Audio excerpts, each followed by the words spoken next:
오늘 우리에게 주시는 하나님의 말씀은 신약성경 고린도후서 5장 11절에서 19절까지의 말씀입니다.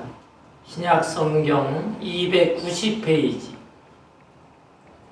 290페이지 고린도후서 5장 11절에서 19절까지 제가 한 절 여러분 한 절 교독하겠습니다.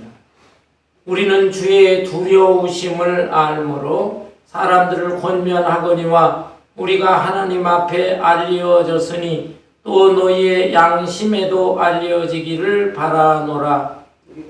우리가 다시 너희에게 자청하는 것이 아니요 오직 주로 말미암아 살아갈 기회를 너희에게 주어 마음으로 하지 않고 외모로 살아가는 자들에게 대단하게 하려 하는 것이다. 우리가 만일 미쳤어도 하나님을 위한 것이요 정신이 온전하여도 너희를 위한 것이니 그리스도의 사랑이 우리를 강권하시도다. 우리가 생각하건대 한 사람이 모든 사람을 대신하여 죽었은즉 모든 사람이 죽은 것이라. 그가 모든 사람을 대신하여 죽으심은 살아있는 자들로 하여금 다시는 그들 자신을 위하여 살지 않고 오직 그들을 대신하여 죽었다가 다시 살아나신 이를 위하여 살게 하려 함이라. 그러므로 우리가 이제부터는 어떤 사람도 육신을 따라 알지 아니하노라. 비록 우리가 그리스도의 육신을 따라 알았으나 이제부터는 그같이 알지 아니하노라. 그런즉 누구든지 그리스도 안에 있으면 새로운 피조물이라. 이전 것은 지나갔으니 보라 새 것이 되었도다. 모든 것이 하나님께로부터 나서며 그가 그리스도로 말미암아 우리를 자유와 화목하게 하시고 또 우리에게 화목을 하는 19절 다 같이 곧 하나님께서 그리스도 안에 계시사 세상을 자기와 화목하게 하시며 그들의 죄를 그들에게 돌리지 아니하시고 화목하게 하는 말씀을 우리에게 부탁하셨느니라. 아멘. 우리는 지금 새해를 시작하면서 하루하루를 살아가고 있습니다. 그런데 새해라고 하는 그 의미를 좀 생각해 볼 필요가 있습니다. 여러분, 새해가 무엇입니까? 우리가 살고 있는 지구, 이 지구는 매일 스스로 한 바퀴씩 돕니다. 이것을 지구의 자전이라고 하지요. 또 뿐만 아니라 지구는 자기 스스로 회전을 하면서 동시에 태양의 주위를 돕니다. 1년 365일, 1년에 한 번씩 태양 주변을 도는 것입니다. 이것을 지구의 공전이라고 하는 것입니다. 여러분, 새해가 무엇인가? 지구가 태양의 주변을 한 바퀴 돌았을 때 한 해가 지났구나. 그리고 다시 또 돌게 될 때 새해가 시작되었구나. 이렇게 말하는 것입니다. 그런데 시간을 생각해 본다면 이 시간이라고 하는 시간은 대부분의 사람들이 직선적인 시간의 개념을 가지고 있습니다. 곧 과거에서 현재로, 현재에서 미래로, 그리고 종말로 향하는 것이 시간이다. 이렇게 본다면 새해라고 하는 것은 정말 새해인가? 새해가 아니라 오히려 시간이 직선적으로 흘러가는 것이기 때문에 늙어가는 해 또는 낡아지는 해라고 말할 수가 있는 것입니다. 그런가 하면 성경에 보면 이 시간을 사건 중심으로 표기를 한 곳들이 많이 있습니다. 예를 들어서 에스겔 선지자가 하나님의 계시를 받아서 말씀을 전하게 될 때 내가 몇 년 몇 월에 계시를 받았다. 몇 년 몇 월에 계시를 받았다. 그런데 그 에스겔서에 나오는 몇 년 몇 월은 곧 바벨론 포로, 바벨론의 포로로 온 지 몇 년 몇 월 이런 뜻이에요. 그래서 그 사건, 바벨론 포로라고 하는 아주 중대한 사건, 그것을 기점으로 해서 시간을 표기하고 있습니다. 또한 예수님의 탄생에 대한 기록도 보면 로마의 황제 가이사 아구스토가 천하에 호적을 하라고 명했을 때 요셉과 마리아가 자기의 고향에 가서 호적을 하러 베들레헴에 갔다가 그곳에서 아기 예수를 낳았다.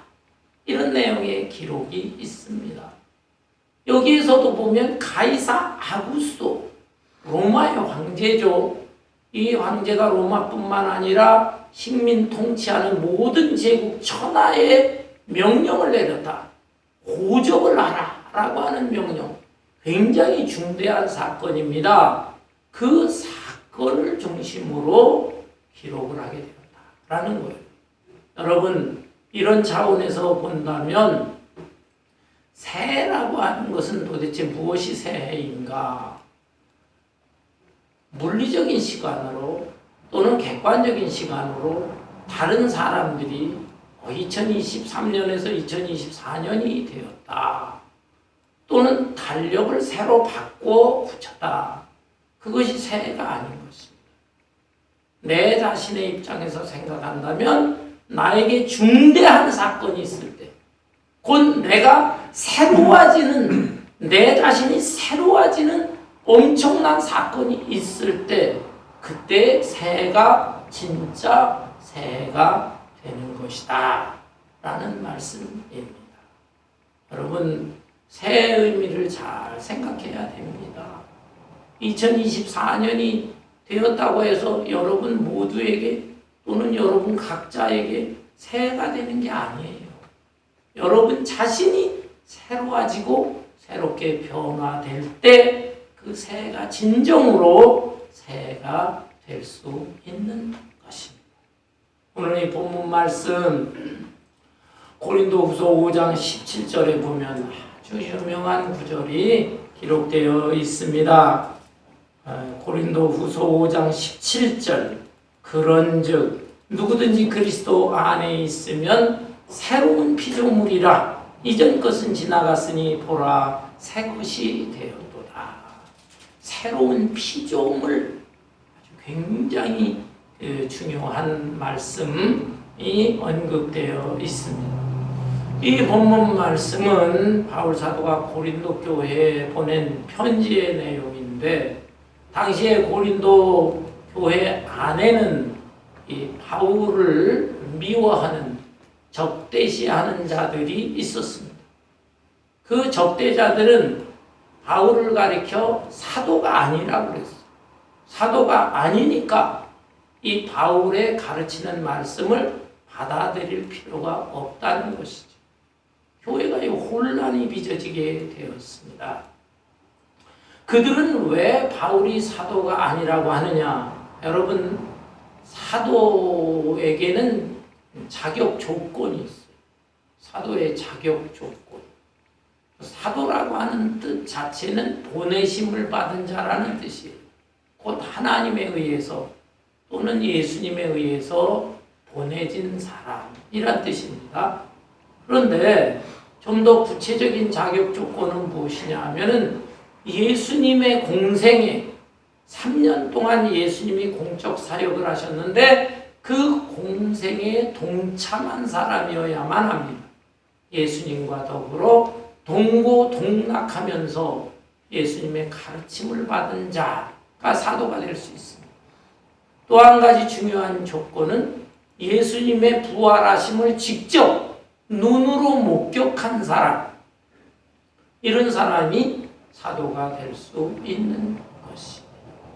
이렇게 본다면 예수님의 12제자가 사도가 될 수가 있는 것입니다. 예수님과 더불어 공생에 3년 동안 같이 또 예수님의 부활을 목격했어. 물론 가룟 유다는 빠졌죠. 11제자. 그러나 나중에 마띠아라고 하는 사람이 이제 제자가 되었습니다. 그런데 이런 자격 조건에 비춰본다면 바울은 사도가 아니라는 것입니다. 왜 그렇습니까? 바울은 본래 사울이라는 사람이었죠.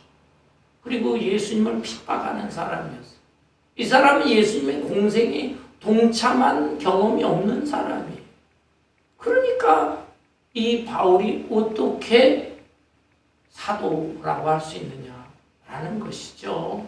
이것을 아주 이 약점을 집요하게 파고들면서 바울의 권위를 깎아내렸어요. 바울은 너무 가슴 아팠어요. 그래서 그때마다 주장을 합니다. 나는 물론 예수님의 12제자처럼 예수님의 공생에 참여는 안 했지만 그러나 예수님의 부활은 목격을 했다. 언제 부활을 목격했습니까? 이 바울이 사울이었을 때 예수 믿는 자를 핍박하려고 저 다메섹이라는 곳에 예수 믿는 자 많다는 소식을 들었어요. 그래서 대제사장의 허락을 받고 그 공문을 가지고 씩씩거리면서 저들을 다 체포하겠노라 다메섹이라고 하는 곳으로 가고 있었어요. 그때 한낮이었습니다. 정오라고 그랬어요. 낮 12시. 정오에 갑자기 하늘에서 강력한 빛이 임하면서 음성이 들렸습니다. 사울아, 사울아, 내가 어찌하여 나를 핍박하느냐. 보통 사람 같았으면 그 자리에서 놀래가지고 까무라칠 거예요. 근데 이 사울은 와, 대담하기네요. 그런 놀라운 현상 속에서도 정신을 차리고 주여 누구십니까? 당신은 도대체 누구십니까? 반문을 합니다. 그러자 하늘에서 음성이 들리기를 나는 네가 핍박하는 예수다. 밤중에 본 환상이 아니에요. 밤중에 봤다 그러면 혹시 헛것을 보고 내가 무슨 이상한 개꿈을 꿨나 그럴 수 있지만 대낮에 정오에 그런 체험을 하게 된 것입니다. 곧 이 사울은 부활하신 예수님을 만났고 빛 가운데서 만났고 부활하신 예수님의 음성을 들었던 것입니다. 그래서 두 번째 조건 중에 그 부활을 목격한 그 조건이 합당하지요. 그리고 공생에 참여는 안 했지만 그 이후에 부활하신 예수님으로부터 특별한 사명을 받았다. 너는 다른 12제자와 다르게 좀 더 이방 세계에 나가서 이방인들에게 초점을 맞춰서 선교를 해야 될 것이다. 라고 하는 사명을 맡은 특별한 사도다. 이방인을 위한 특별한 사도다. 이런 음성을 받고 사명을 얻은 자다. 이것을 계속 바울은 나는 사도다. 이런 면의 사도다. 강조했습니다. 그런데 이 고린도 교회 적대자들이 그 말을 받아들일 리가 없지요. 그건 네 자신의 주장이고 너는 사도라 할 수가 없노라. 이렇게 된 것입니다. 그래서 고린도 교회에 떠난 이후에 이런 일들이 교회 안에서 벌어지고 있는데 멀리서 참 안타까워하면서 글을 쓰게 되었습니다. 본문 11절을 볼까요? 11절에 우리는 주의 두려우심을 알므로 사람들을 권면하거니와 우리가 하나님 앞에 알리어졌으니 또 너희의 양심에도 알려지기를 바라노라. 여기 우리라고 하는 것은 바울 사도와 바울 사도의 동역자들이에요. 선교 동역자들. 우리는 어떤 존재냐? 주님을 두려워하는 사람입니다.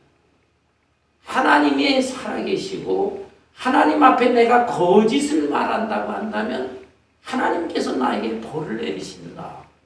그리고 우리는 다 하나님의 심판대 앞에 설 것을 생각하면서 두려운 마음으로 살아가는 사람들이다 라는 것이죠. 그것을 하나님 앞에 알려줬다. 하나님이 그걸 아신다.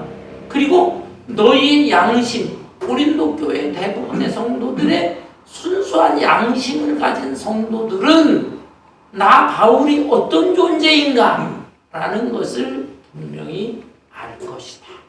여기에 호소하고 있는 것입니다. 아울러 12절에 보니까 우리가 다시 너희에게 자천하는 것이 아니요 오직 우리로 말미암아 자랑할 기회를 너희에게 주어 마음으로 하지 않고 외모로 자랑하는 자들에게 대답하게 하려 하는 것이라. 이게 바울 사도는 더 이상 자천하지 않겠다. 자천한다는 것은 스스로 추천한다. 스스로 내가 사도야. 내가 진짜 사도야. 주님이 나에게 사도의 임명을 하셨어. 이런 얘기를 더 이상 하지 않겠노라는 거예요. 내가 이제 스스로 자천하지 않겠다. 그러나 진실한 이 고린도 교회 성도들이라고 한다면 내가 얼마나 하나님을 신뢰하고 두려워하면서도 하나님을 사랑하는가. 그리고 교회를 얼마나 사랑하는가. 내가 얼마나 성실하게 복음을 증거하려고 했는가라고 하는 것을 알 것이다. 그래서 순수한 고린도 교회 성도들은 바울이 자기들의 그 가르치는 사도의 사명을 감당하는 것에 바울을 존경하고 자랑스러워할 것이다라는 것이죠. 그런데 적대자들은 어떤 사람들이냐? 이 사람들은 외모로 자랑하는 사람들이다. 외모로 자랑한다는 것은 나는 어떤 존재냐? 우리 집 대대로 신앙생활했던 사람들이다. 그 율법의 말씀을 철저하게 지킨 사람들이야.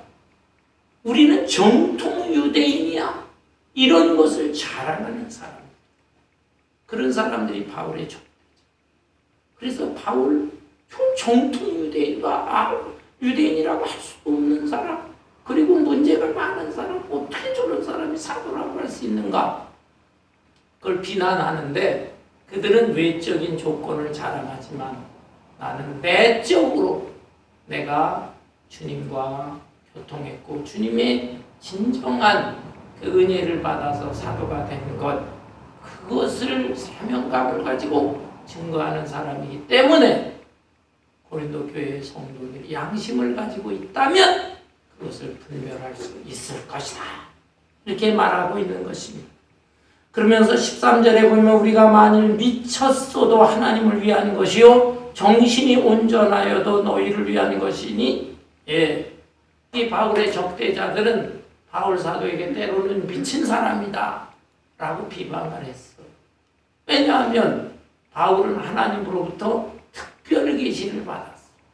성경이 완전 특별 계시인데 성경이 아직 완성되기 전에는 선지자들 중에 하나님의 특별 계시를 받는 사람들이 있었습니다. 바울은 특별한 음성도 듣고 특별한 환상도 보았어. 때로는 그것을 얘기합니다.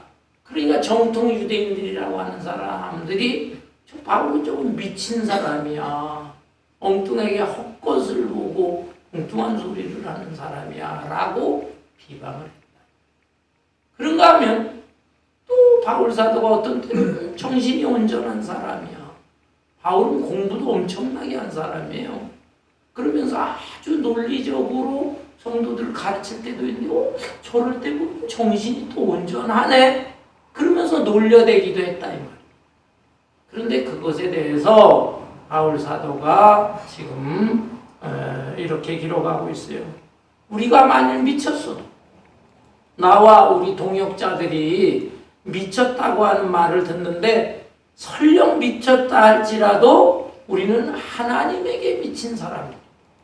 하나님을 위해서 이렇게 복음을 전하고 인생을 바치면서 일하는 사람들이다. 미쳤어도 올바로 미친 사람들이고 때로는 정신이 온전해질지라도 그때는 그것은 너희를 위한 것이다.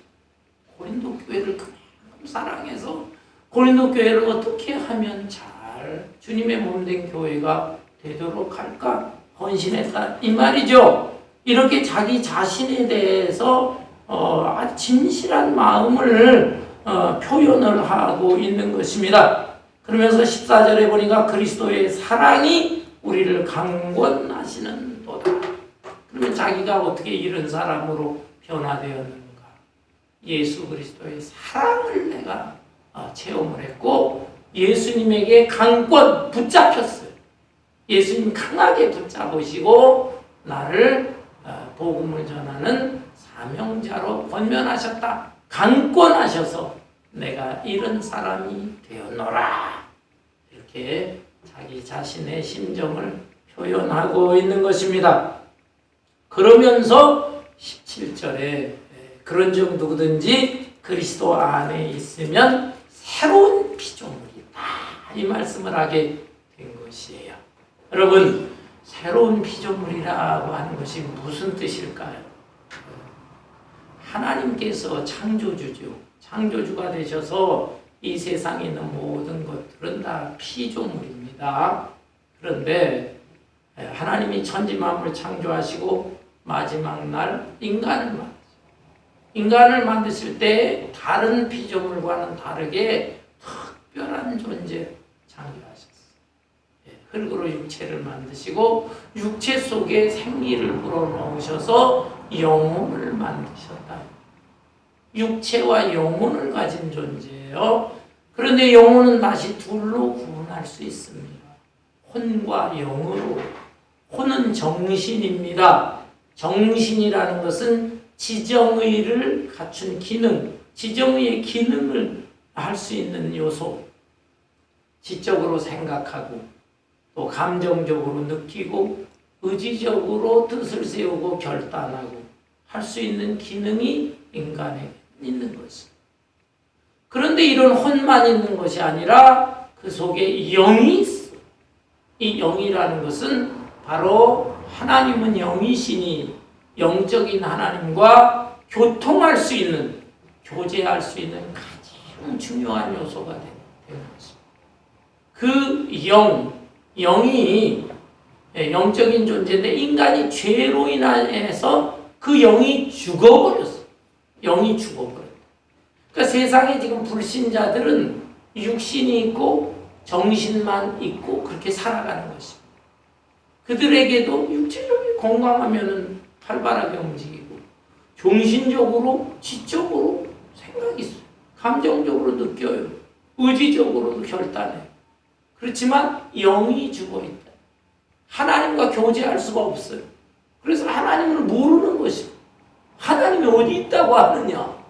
세상적으로 지정의가 발달된 사람 중에 공부 많이 하고 교수가 되고 박사가 되고 그런 사람들이 있어요.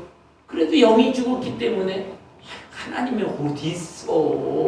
21세기에 무슨 하나님을 믿어. 이런 소리를 하게 되는 것입니다. 그런데 이러한 인간에 대해서 하나님께서는 화가 나시겠죠. 진노하시는 것입니다. 하나님 벌을 내리세요.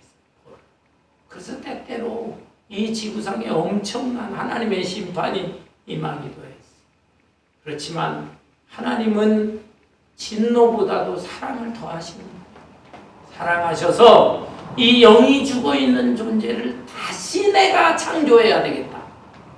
그래서 하나님이 독생자 예수 그리스도를 이 세상에 보내신 것입니다. 예수님, 아무 죄가 없는 예수님이 인간의 몸을 입고 오심으로 이 세상에 있는 모든 인간의 죄를 대신 짊어지고 죽으셨어요. 그래서 예수님을 믿는 사람, 예수님을 믿는다는 것은 예수님과 연합했다는 뜻입니다. 예수님과 연합한 사람은 예수님이 십자가에 죽었을 때 자기도 죽는 것입니다. 자기의 옛사람, 잘못된 인생관, 잘못된 가치관, 그 죄악 속에서 살던 것, 그것이 예수님과 더불어 연합해서 같이 죽고 예수님이 부활하심으로 다시 자기 자신도 새로운 존재로 살아나는 것입니다. 이러한 존재가 바로 새로운 피조물입니다. 이것은 내 자신이 몸부림치고 노력하려고 해서 되는 게 아니에요. 이건 하나님께서 하시는 것입니다. 하나님께서 무에서 유를 창조하신 것처럼 하나님이 죽어있는 영을 살리실 때에 하나님께서 그것을 새롭게 창조하시는 것입니다. 곧 예수를 마음속에 믿음으로 예수의 생명을 통하여 새로 거듭나라. 이게 새로운 피조물, 뉴 크리에이션, 그리고 본 어게인, 거듭났다, 또 중생했다. 새로운 피조물은 바로 이러한 존재다라는 것입니다. 여러분, 그렇다면 이렇게 새로운 피조물이 된 사람은 어떻게 살아야 되는가? 본문 말씀을 봅니다. 본문 말씀에 14절에 보면 그리스도의 사랑이 우리를 강권하시는도다 해놓고 우리가 생각하건대 한 사람이 모든 사람을 대신하여 죽었은즉 모든 사람이 죽은 것이다. 예수 그리스도가 죽을 때 우리도 함께 연합해서 죽었다 이 말입니다. 죽었다. 옛날에 잘못된 생각, 사상, 잘못된 가치관 가지고 살던 게 다 죽어버리고 15절에 그가 모든 사람을 대신하여 죽으심은 살아있는 자들로 하여금 다시는 그들 자신을 위하여 살지 않고 오직 그들을 대신하여 죽었다가 다시 살아나신 이를 위하여 살게 하려 하십니다. 새로운 피조물이 된 사람은 삶의 목적이 새로워진 사람이다. 옛날에 전에는 어떻게 살았냐? 살아가는 삶의 목적이 자기 자신이에요. 내 자신을 위해서 사는 것입니다. 내가 열심히 공부하고 열심히 일하고 열심히 돈 벌고 열심히 성공하고 출세하고 이 모든 것들이 다 나를 위해서 하는 거예요. 내가 잘 되고 내가 이 땅에서 편안하게 살고 내가 출세하고 그러나 예수님과 연합해서 예수님과 더불어 죽고 예수님과 더불어 다시 살아난 존재는 이제는 그 은혜를 받은 사람이기 때문에 하나님의 영광을 위해서 또한 예수님을 위해서 살아가는 존재가 된 것입니다. 삶의 목적 자체가 달라지게 된 것입니다. 우리 크리스찬은 이제 나를 위해 사는 게 아니라 나를 창조하신 하나님 그리고 예수 그리스도를 통해서 죽어있던 영을 다시 살게 하신 새로운 창조, 재창조를 하신 하나님과 나에게 은혜를 베풀어 주시고 대신 죽으신 예수님을 위해서 살아가는 것이다. 아멘. 삶의 목적이 분명히 바뀌어져야 한다는 것입니다. 아멘. 16세기 로마 대학에 다니는 그런 학생이 있었답니다. 로마 법대를 다녔어요. 그런데 학비가 부족해요. 그래서 졸업을 못할 지경이 됐는데 그 로마 시가지에 돈 많은 부자가 있었답니다. 또 선한 일도 많이 하시는 분이라 그분을 찾아갔어요. 자기의 딱한 사정을 얘기하면서 등록금을 좀 대주시고 제가 무사히 졸업할 수 있게 도와주세요. 그러자 그 부자 노인은 말합니다. 자네는 그러면 이 법대를 졸업하면은 그 다음에 계획이 뭔가? 변호사가 될 것이. 그래? 그럼 변호사가 된 후에 그 다음에는 무슨 계획이 있는가? 돈을 벌어야지. 그래? 그러면 돈을 번다면 그 다음에는 무슨 계획이 있는가? 좋은 집도 사고 또 마차도 좋은 마차를 사고 그래야겠죠. 그래? 그럼 그 다음에는 뭘 할 것인가? 예, 좋은 여자를 만나서 결혼을 하고 자식을 낳아야지요. 그래? 그럼 그 다음에는 뭘 할 텐데? 자식을 키우기 위해서 최선을 다해야 되겠죠. 저는 잘 키울 것입니다. 그래? 그럼 그 다음에는 뭐 할 거냐? 그 다음에는요? 그 다음에는 저도 어쩔 수 없이 늙어가겠죠. 늙어지기. 그 다음에는 결국은 죽겠지요. 그래? 그러면 죽은 다음에는 그러니까 대답을 못하는 거예요. 그 생각을 깊이 안 하고서 그냥 가난과 싸우고 열심히 공부하고 노력을 했어. 죽은 다음에는 그 다음에는 이라고 말하니까 말 못합니다. 그러자 이 노인은 빙그레 웃으면서 그 다음에는 영원한 세계가 있고 영원한 천국도 있고 영원한 지옥도 없다. 예수 그리스도 안에 있는 사람은 영원한 천국에 갈 것이고 예수 그리스도 밖에 있는 자는 영원한 지옥으로 갈 것이다. 그 말에 충격을 받았어. 내가 말하는 것을 잘 마음속에 새겨두면서 인생을 살아라. 돈 뭉치를 줬어. 그 법대생은 돈 뭉치를 받아들고 고민을 했어. 나는 인생에 대해서 또 인생의 미래에 대해서 깊이 생각을 못하고 한 세상을 살아. 그래서 법대는 졸업했지만 그 이후에 다시 진지하게 고민을 하면서 신학도 공부하고 철학도 공부하고 로마 대학에서 대학을 나와서 로마의 우르반 대학이라고 있습니다. 그 우르반 대학의 교수가 돼서 거기에서 학생들을 잘 정말 신앙적으로 또 올바른 인격을 가진 자로 가르치게 되었다. 그래서 이 학생, 법대생의 또 이 교수의 그 생애를 생각하면서 그 우르반 대학 강당에는 그리고 그 다음에는 이라고 하는 글귀가 써 있다. 그래서 강당에 들어오는 학생들에게 그리고 그 다음에는 무엇인가에 대해서 진지하게 고민하도록 그렇게 글을 써놓았다라고 합니다. 여러분 마찬가지 우리 경우에 있어서도 거듭나지 못한 사람이 혹시라도 있다.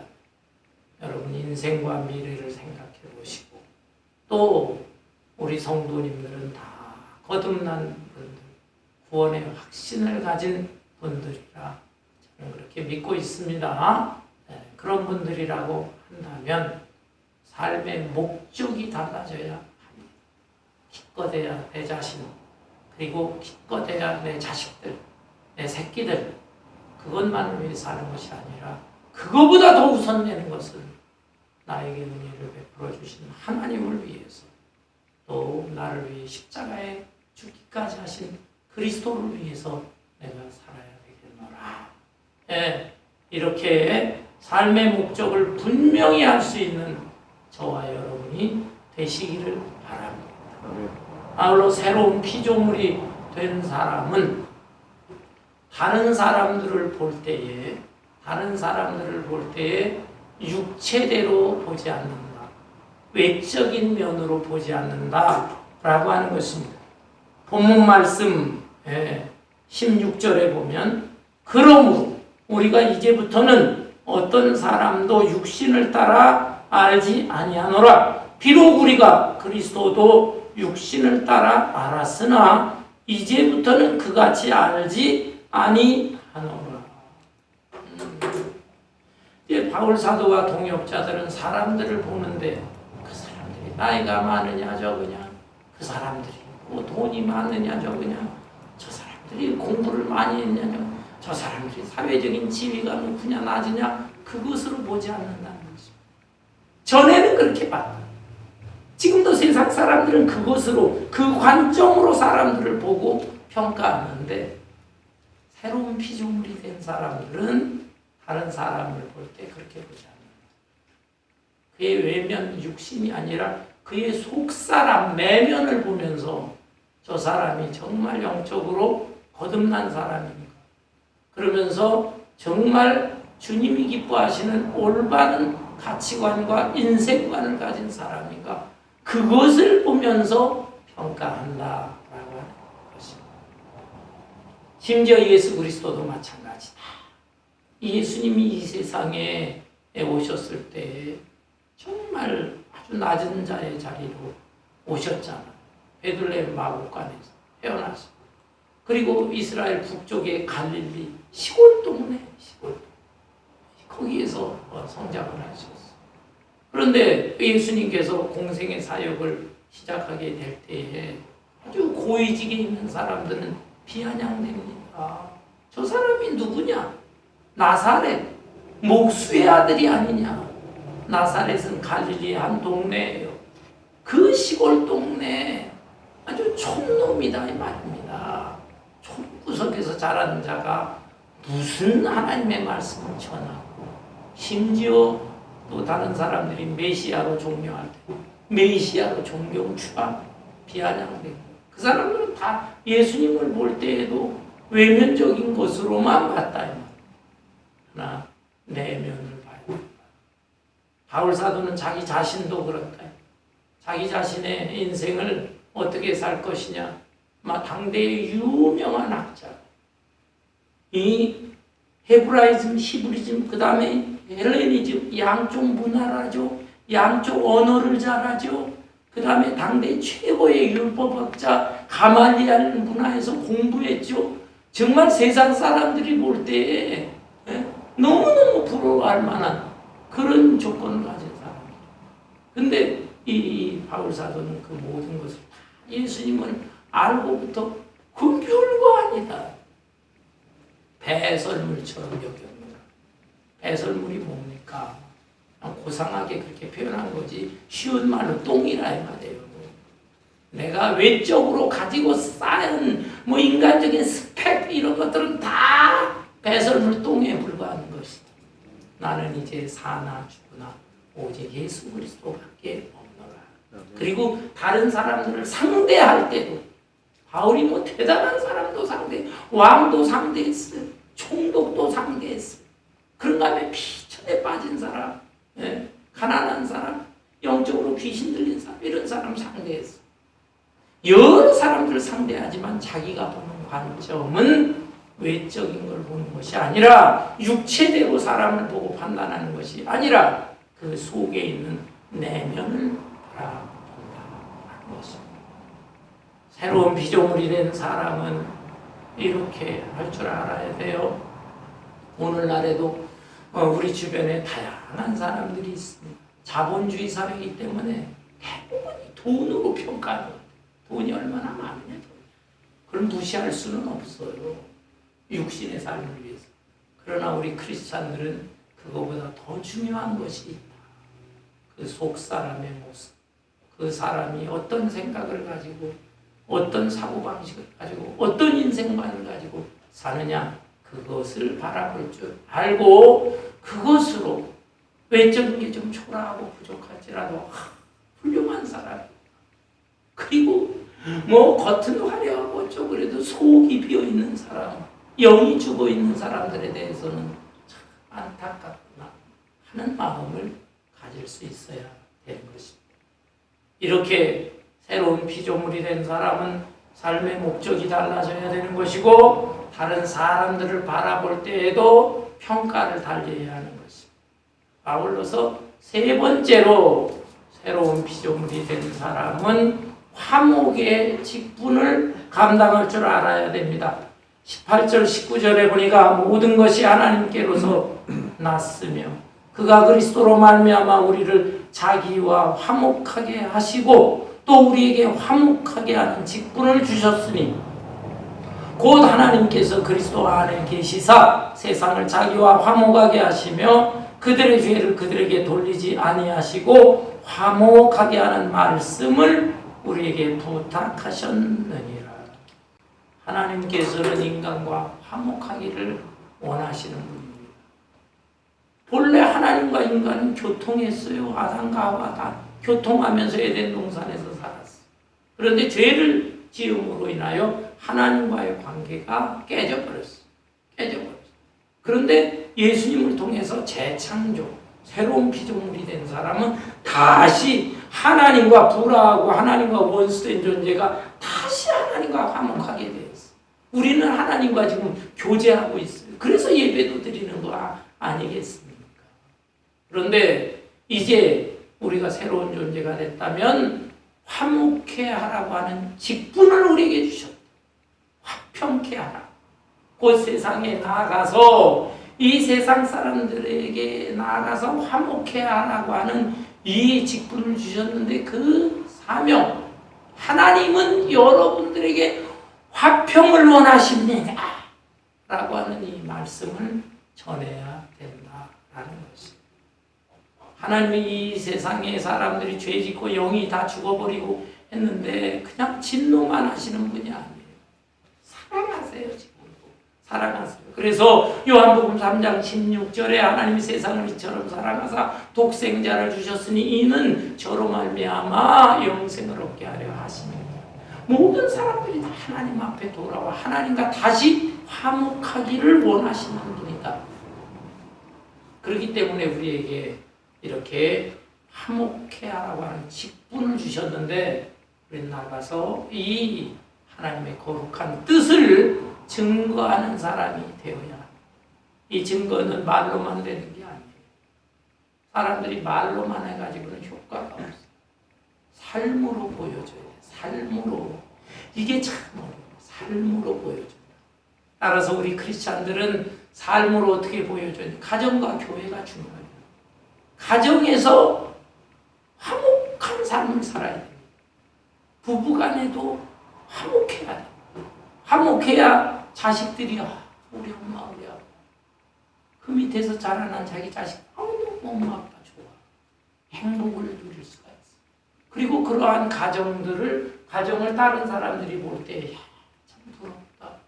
저 사람은 어떻게 저렇게 화목한 가정, 행복한 가정일까? 예수 믿어서 그래. 정말 예수를 잘 믿으니까 저런 사람들이 되는구나. 아주 평화로운 가정, 행복한 가정이 되는구나. 도전을 주게 되는 거죠. 교회의 역할도 너무 중요합니다.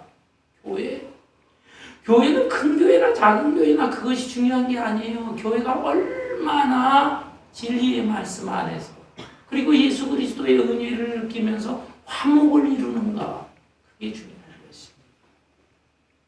많은 사람들이 교회 다니다 실망했다고 합니다.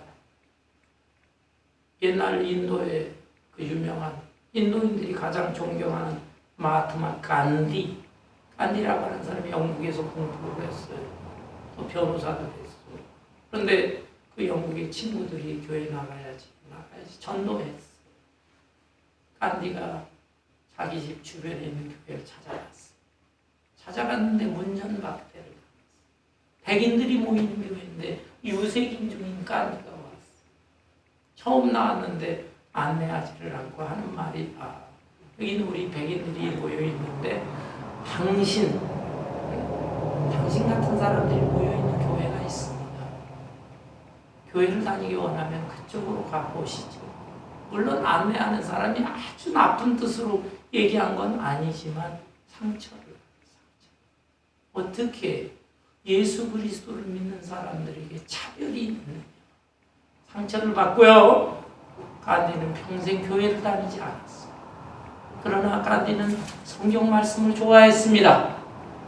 마태복음 5장, 6장, 7장 산상보훈의 말씀을 1만 독을 했다고 줄줄줄줄 다 외우고 거기에서 그 무저항주의가 나오는 것이 오른뺨을 때리거든 왼뺨을 돌려내라. 이 간디의 마음속에 이 성경의 정신이 많이 들어가 있어요. 간디가 말합니다. 나는 예수는 좋아하지만 교회는 싫어한다. 온전한 교인이라고 보기는 어려운 것입니다. 간디가 왜 그렇게 되는 거예요? 교회에 상처를 받은 거예요. 오늘날의 주변에 있는 사람들 상처 많이 받아요. 교회 다니다 안 다니. 왜? 교회 가니까 뭐 이러고 저 상처. 지금 자녀들 젊은이들 경우에도 보면 왜 교회 안 다니느냐고. 세상이 좋기도 하지만 교회 나가봤자 안 통할 뿐만 아니라 어른들 싸우는 꼴을 보니까 교회 다니고 싶은 마음이 없어. 이런 말. 정말 부끄러운 것입니다. 여러분, 새해를 맞이했습니다. 새해 둘째 주일이 되었습니다. 우리는 새해를 어떻게 살아갈 것입니까? 많은 사람들은 새해가 되었으니까 우리도 새로운 계획을 세우자. 올해는 우리가 조금 더 열심히 해서 우리 집이 낡아졌는데 좋은 새 집으로 이사를 가자. 좋지요.